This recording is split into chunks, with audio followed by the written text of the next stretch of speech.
everyone, welcome to my Lost Media series from Lost to Found, the series where we discuss lost media that has been found recently. Sometimes these videos will be unscripted, but this one today I decided to make a script for it just because there's a lot to talk about here. Anyways, today we're going to be talking about a pretty big piece of lost media that was uncovered recently, and this piece of lost media was uncovered by the creator himself. And that piece of lost media is an animatic, and not just any sort of animatic. This animatic is for a Disney cartoon, and that Disney cartoon is based on a hit Disney video game, and that video game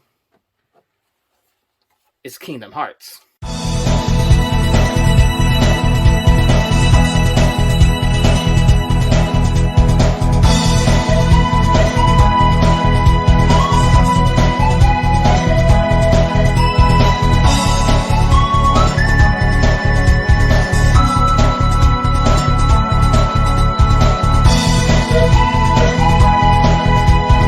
For those not in the loop, Kingdom Hearts is a series of games that started in the early 2000s on the PlayStation 2. The game was developed by Square Enix and featured several characters from both Disney and Final Fantasy. You play as the game's main protagonist, Sora, a 14-year-old boy who is separated from his friends Riku and Kari after their home is consumed by a dark realm. Meanwhile, we have Donald and Goofy, who are royal guards at the Disney castle and work for King Mickey, who vanishes, leaving only a note that says he is leaving to find out why the other worlds in the Disney universe are suddenly vanishing, and asks Donald and Goofy to look for the one with the key, aka the Keyblade, as they are the key, so to speak, to fixing this problem. Sora is magically given the Keyblade when the realm opens up on his island. The same realm sucks Sora in and takes him to Traverse Town, where he meets Leon and Yuffie, two Final Fantasy characters, who fill him in on what's going on, which is when we find out that these black creatures that attack Sora on the island and have been quite literally haunting his dreams are called Heartless, and have the ability to take people's metaphorical hearts and turn them into Heartless, and take world's hearts to make them disappear. So now Sora, along with Donald and Mickey, who find Sora in Traverse Town, have to work together to find King Mickey, find Riku and Kari, and stop the Heartless by defeating them with the Keyblade and using the Keyblade to lock the world's hearts and save it from getting destroyed, and also stop Maleficent and a handful of other Disney villains who want to use the Heartless power to take over the world. Kingdom Hearts would go on to spawn several games on several different consoles, and is a franchise that is still going to this day, with Kingdom Hearts Missing Link set to release for mobile this fall, and Kingdom Hearts 4 set to release in 2023. However, I've never played these games all the way through, and this video is giving me that itch to want to go back and play them both through, to see if they still hold up. Now, the first game was so popular that in 2003, Disney wanted to create an animated series based on the show, and brought in 8 Crazy Nights director Seth Kearsley, which may sound questionable, but with how he talked about it on his YouTube channel, link in the description, he seemed both enthusiastic and passionate about the project, so he seemed like the right fit. Once Seth was on board, the production of the show started. All the voice casts from the game were signed on to do the show, except for the voice of Sora, Haley Joel Osment, who wasn't able to do the show due to scheduling conflicts. Disney wanted Seth to create a pilot for the show, however, the pilot they wanted created had to stand on its own as a random episode of the show due to how standards for American animation was at the time. In other words, there wasn't really any episodic shows, and most shows were designed for viewers to be able to jump in anywhere in the show and be able to get what's going on. Seth was given a script, which in his words read like an episode of Aladdin featuring the Kingdom Hearts characters, which rubbed Seth the wrong way as he felt there was a lot of backstory to explain, and he felt it should have been an episode of Kingdom Hearts set in the world of Aladdin, which I am sure most Kingdom Hearts fans agree with. Due to feeling this way, Seth asked if he could do some rewrites to the script, which Disney responded by firing him. I said,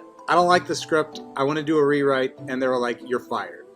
Well, not quite, as Seth asked if he could speak with the head of production about the matter, which he ended up doing, and was given the chance to work with a writer to do some rewrites, as well as some storyboards, and eventually an animatic, which was shown to Disney, who approved it, and even showed it to test audiences who appeared to love it also, which was all a good sign for the future of the show. However, Disney shelved it and eventually canceled it because they wanted to make more Kingdom Hearts games, and didn't want the expanding universe to conflict with the show itself.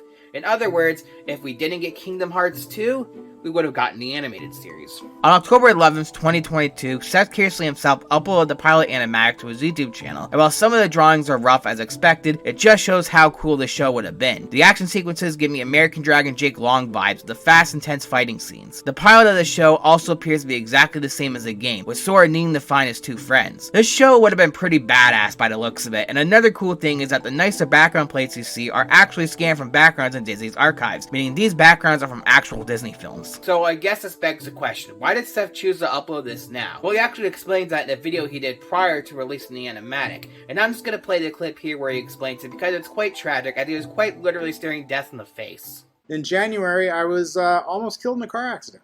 I was pulling out of a record for a new show that's coming on to Netflix. I'll tell you guys in another video.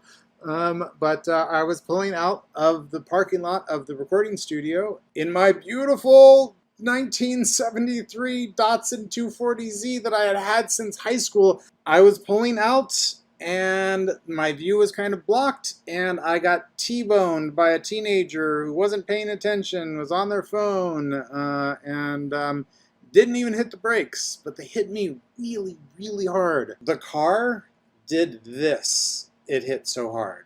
Fractured all of the ribs on this side, half the ribs on this side. 4 of the ribs on this side now have plates because they were completely broken through in 4 places. Fractured both hips, fractured the right pelvis, collapsed lung, lacerated heart, ruptured spleen. I almost died. And there's some shit that I want to put out in the world that almost never got to be put out in the world, so I'm going to put out in the world. It is very obvious that his experience was a very big eye-opener for him, but it should be a very big eye-opener for everyone else too.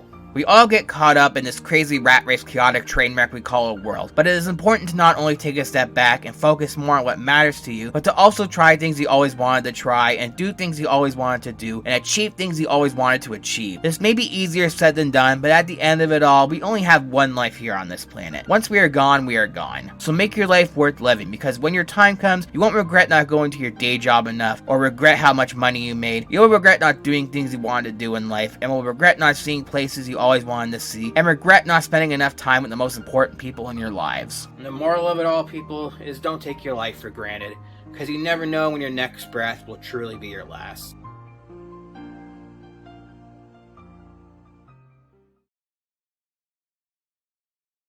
And that brings us to the end of the video. If you guys like what you saw and want to see more videos like this one, then hit the subscribe button and ring that bell. Also, like this video and comment down below, as the more engagement that videos get, the better. And lastly, if you want to be like our super patron Ryan Smith, then hit the link in the description to check out our Patreon. Just $1 or more will get you awesome perks like early viewings and your name in videos. Anyways, I gotta go, guys. We'll see you next time. Take it easy.